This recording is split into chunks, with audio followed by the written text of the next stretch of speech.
Halo, apa kabar kalian Colikiawan dan Colikiawati? Film Tare Zameen Par rilis pada tahun 2023. Yuk, langsung kita tonton. Film diawali dengan tokoh utama kali ini, namanya Ihsan, seorang bocah SD yang mengidap penyakit disleksia, yaitu gangguan belajar spesifik yang ditandai dengan kesulitan menulis, membaca, dan mengeja, bukan karena masalah kecerdasan, pendengaran, atau penglihatan. Gangguan ini disebabkan oleh perbedaan cara kerja otak dalam memproses bahasa, sehingga seseorang kesulitan menghubungkan suara dengan huruf atau kata. Disleksia adalah kondisi seumur hidup, tetapi dapat diatasi dengan dukungan dan metode belajar yang tepat. Ihsan lebih menyukai kegiatan di luar pelajaran, seperti mencari ikan di dalam got atau sekedar bermain layangan. Tak ada orang yang bisa memahami kondisi Ihsan. Di sekolah, ia terkenal sebagai murid yang paling bodoh. Juga sering dibully temannya, bahkan tak jarang gurunya juga menghinanya. Pada suatu hari, saat bu guru menyuruh Ihsan untuk membaca, ia tampak sangat kesusahan dan berkata bahwa semua huruf yang ada di bukunya berjalan dan menari-nari. Perkataan Ihsan membuat bu guru marah dan tetap menyuruh Ihsan untuk membacanya. Ihsan dihukum di luar kelas. Bukannya sedih, dia tampak bahagia karena bisa mengekspresikan dirinya semaunya. Tak ada yang mengerti, Ihsan tertekan dengan perlakuan semua orang kepadanya. Saat bermain, teman-temannya juga menghinanya, hingga terjadilah perkelahian. Apesnya lagi, saat pulang, ia melihat ibu dari temannya yang berantem tadi mengadu kepada kedua orang tuanya. Hal ini membuat sang ayah marah besar hingga memukul Ihsan. Dia kakak Ihsan, sebut saja namanya Mail. Berbeda dengan Ihsan, Mail merupakan anak pintar dan selalu top global di semua mata pelajaran. Oleh karena itu, ayahnya selalu membanding-bandingkan Ihsan dengan Mail. Padahal Ihsan sendiri mempunyai bakat yang mungkin tak dimiliki oleh kebanyakan anak. Ihsan lebih suka merealisasikan imajinasinya ke dalam sebuah gambar. Malam harinya, Ihsan meminta tolong kakaknya untuk membuatkan surat izin agar dia bisa bolos sekolah.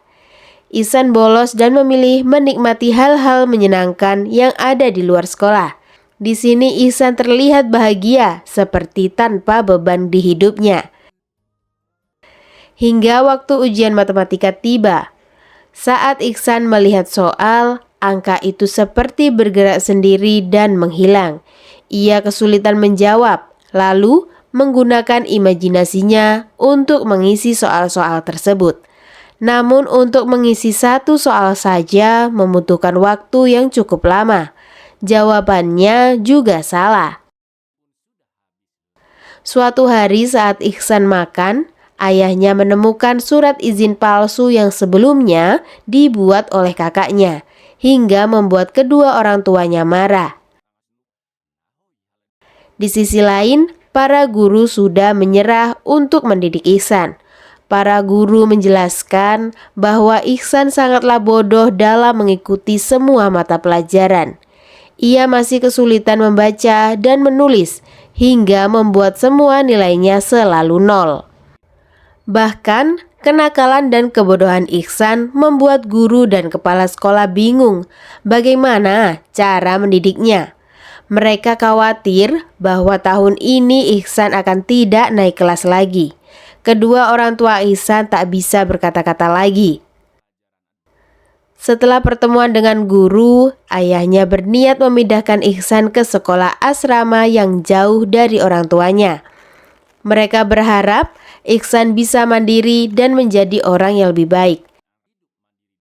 Keesokan harinya, mereka pun mengantarkan Ihsan ke sekolah baru sekaligus tempat tinggalnya. sang ibu terpaksa meninggalkan anaknya untuk hidup sendiri di asrama.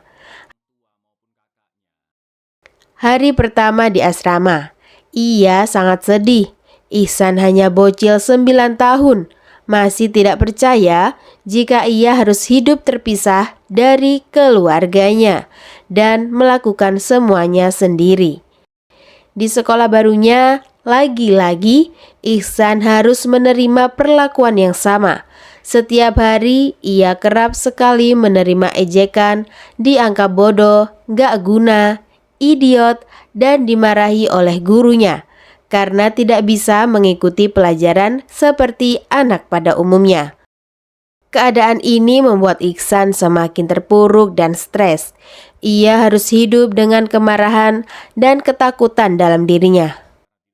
Bahkan saat orang tuanya datang menjenguk, ia harus menahan rasa amarahnya. Ia memilih diam tanpa berkata sepatah kata pun. Tak ada orang yang mengerti kondisi Ihsan. Hingga suatu hari mereka mendapatkan guru kesenian baru. Sebut saja namanya Pak Bambang. Kehadiran guru ini membuat mereka tampak sangat bahagia. Cara mengajarnya yang unik dan interaktif membuat suasana kelas selalu nyaman. Semua anak tampak bahagia, kecuali Ihsan yang semakin hari menjadi semakin pendiam. Bahkan ketertarikannya dalam menggambar pun sudah menghilang. Hari-hari Ihsan di dalam dirinya hanya ada rasa takut yang membuatnya terus merenung dan melamun. Ditambah lagi saat ibunya memberitahu bahwa minggu ini mereka tidak bisa menjenguknya karena harus mengantar kakaknya untuk mengikuti lomba layangan aduan. Ihsan semakin sedih, lalu pergi begitu saja. Sementara Pak Guru yang melihat Ihsan terus tertekan dan ketakutan, ia pun menanyakan kondisi Ihsan pada teman sebangkunya. Di sana, temannya meminta agar Pak Guru lebih memperhatikannya, karena selama ini Ihsan tidak bisa membaca ataupun menulis, juga tidak bisa mengikuti pelajaran di kelas. Pak Guru segera mengecek buku-buku tugas Ihsan. Untuk pertama kalinya, akhirnya ada seseorang yang mengerti kondisi Ihsan. Dari tulisannya, Pak Guru bisa mengetahui bahwa Ihsan mengidap disleksia. Ternyata, selain menjadi guru kesenian di sekolah asrama, Pak Guru ini juga mengajar di sekolah luar biasa atau anak-anak dengan kebutuhan khusus. Maka dari itu, Pak Guru ini bisa dengan mudah memahami kondisi Ihsan. Selain penyayang dan suka menabung, Pak Guru ini dengan tulus selalu memberikan perhatian lebih pada anak-anak yang lahir dengan keadaan kurang beruntung. Pak Guru datang ke rumah Ihsan. Di situ, Pak Guru baru mengetahui bahwa Ihsan adalah anak yang cerdas yang bisa menyalurkan imajinasinya ke dalam sebuah gambar. Namun 1001 sayang, kondisi yang terus tertekan membuat Ihsan berhenti untuk menggambar dan menjadi pendiam. Saat Pak Guru menanyakan mengapa Ihsan dikirim ke sekolah asrama, sang ayah terus mengeluh kondisi Ihsan yang nakal dan tidak bisa disiplin. Sang ayah hanya ingin Ihsan bisa mengikuti jejak kakaknya yang selalu menjadi top global di sekolah. Mendengar itu, Pak Guru memberitahu mereka jika Ihsan mengalami disleksia dan menyuruh orang tuanya membaca artikel tentang disleksia di Mbah Google. Ia juga menjelaskan pola kesalahan yang sama yang Ihsan lakukan, baik dalam menulis, mengikat sepatu, ataupun saat disuruh. Hal ini disebabkan karena Ihsan memiliki respon yang lambat akibat disleksianya. Maka dari itu ia membutuhkan perhatian khusus dan penanganan yang tepat dari orang tuanya. Namun sang ayah malah tidak terima dan menganggap Ihsan memang anak yang nakal dan malas belajar. Kata-kata sang ayah barusan membuat Pak Guru marah dan mengajak gelut ayah Ihsan. Setelah mendengar penjelasan Pak Guru, sang ibu hanya bisa menangisi kondisi anaknya sambil mengenang masa-masa ia bersama Ihsan saat masih balita. Keesokan harinya, di sekolah, Pak Guru menunjukkan gambar Ihsan yang ia bawa dari rumahnya. Kemudian, Pak Guru menceritakan sebuah kisah anak kecil yang sering dibilang bodoh dan gak guna karena tidak bisa baca tulis. Mendengar itu, Ihsan semakin tertekan. Ia tahu bahwa yang dimaksud Pak Guru adalah dirinya. Namun saat Pak Guru menunjukkan foto Albert Einstein, ia kaget. Ternyata Pak Guru sedang menceritakan tokoh-tokoh jenius di dunia, seperti Thomas Alva Edison, Walt Disney, dan tokoh-tokoh terkenal lain yang masa kecilnya pernah menderita disleksia sama seperti dirinya. Saat murid lain sudah pulang, Pak Guru menceritakan bahwa dulu saat kecil, Pak Guru juga mengalami hal yang sama seperti orang-orang jenius yang tadi ia ceritakan. Mendengar cerita baru itu, hati Ihsan mulai cespleng. Bahkan ia berani mengekspresikan lagi imajinasinya ke dalam sebuah karya dari bahan yang ia temukan di sekitarnya. Mengetahui kecerdasan Ihsan yang di luar rata-rata, Pak Guru mendatangi kepala sekolah untuk membicarakan kondisi Ihsan. Pak Guru juga meminta sang kepala sekolah agar sementara Ihsan mengikuti ujian dengan cara lisan. Sementara ia akan bekerja keras untuk membantu Ihsan supaya bisa baca tulis. Akhirnya, untuk pertama kalinya, ada orang yang mengerti kondisi Ihsan dan mengajarinya baca tulis dengan cara yang berbeda.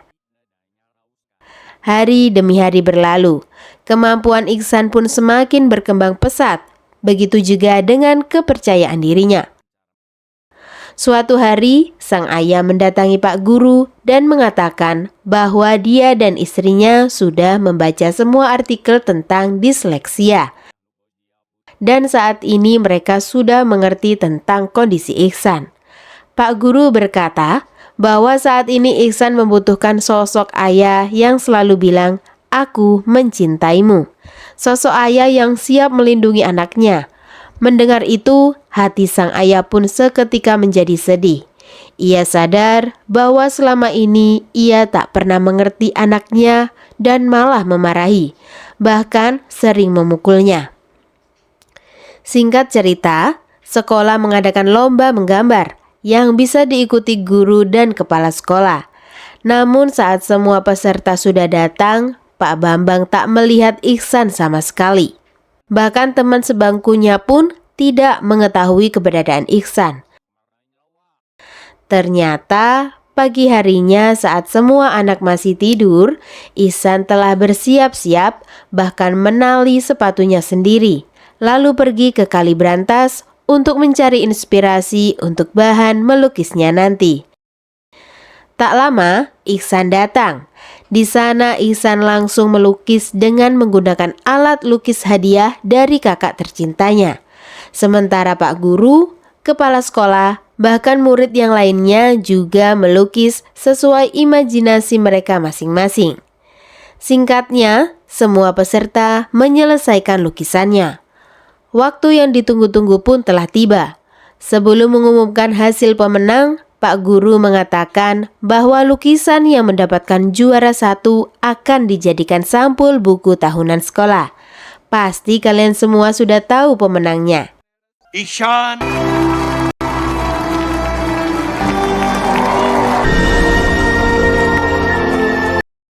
Saat pembagian raport, dengan bangganya, kepala sekolah memberikan buku tahunan tersebut dan mengatakan bahwa ia beruntung mempunyai murid secerdas dan sekreatif Ihsan. Ditambah lagi saat para guru memuji progres belajar Ihsan. Ayahnya tak berhenti menangis senang. Ia berkali-kali mengucapkan terima kasih pada Pak Guru Bambang yang telah membantunya dengan hati yang tulus. Jadi orang tua jangan hanya bahagia dan enak saat bikin anak saja. Tapi ingat, Setiap anak adalah bintang yang bersinar dengan cahayanya sendiri.